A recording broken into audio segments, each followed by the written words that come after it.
எபேசியர் அதிகாரம் 4.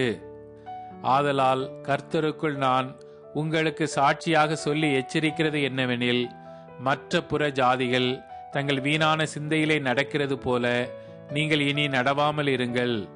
அவர்கள் புத்தியில் அந்தகாரப்பட்டு தங்கள் இருதய கடினத்தினால் தங்களில் இருக்கும் அறியாமையினாலே தேவனுடைய ஜீவனுக்கு அந்நியராயிருந்து உணர்வில்லாதவர்களாய் சகலவித அசுத்தங்களையும் ஆவலோடே நடப்பிக்கும்படி தங்களை காம விகாரத்திற்கு ஒப்பு கொடுத்திருக்கிறார்கள். நீங்களோ இவ்விதமாய் கிறிஸ்துவை கற்றுக்கொள்ளவில்லை. இயேசுவினிடத்தில் உள்ள சத்தியத்தின்படியே நீங்கள் அவரிடத்தில் கேட்டறிந்து அவரால் போதிக்கப்பட்டீர்களே.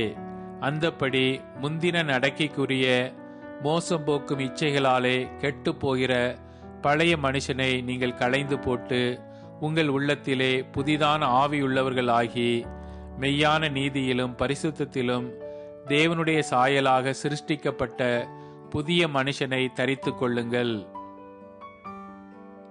அன்றியும் நாம் ஒருவருக்கொருவர் அவைங்களாய் இருக்கிறபடியால் பொய்யை களைந்து அவனவன் பிறனுடனே மெய்யை பேச கடவன்.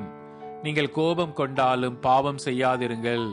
சூரியன் அஸ்தமிக்கிறதற்கு முன்னாக உங்கள் எரிச்சல் தனிய கடவது. பிசாசுக்கு இடம் கொடாமலும் இருங்கள்.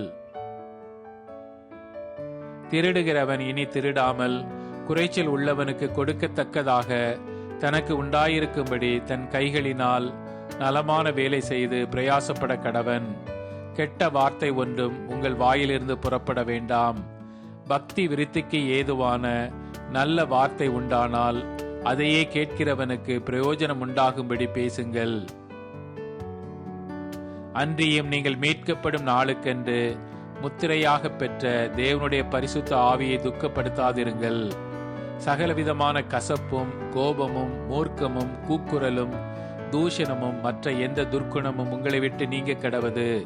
ஒருவருக்கொருவர் தயவாயும் மன உருக்கமாயும் இருந்து கிறிஸ்துவுக்குள் தேவன் உங்களுக்கு மன்னித்தது போல நீங்களும் ஒருவருக்கொருவர் மன்னியுங்கள்.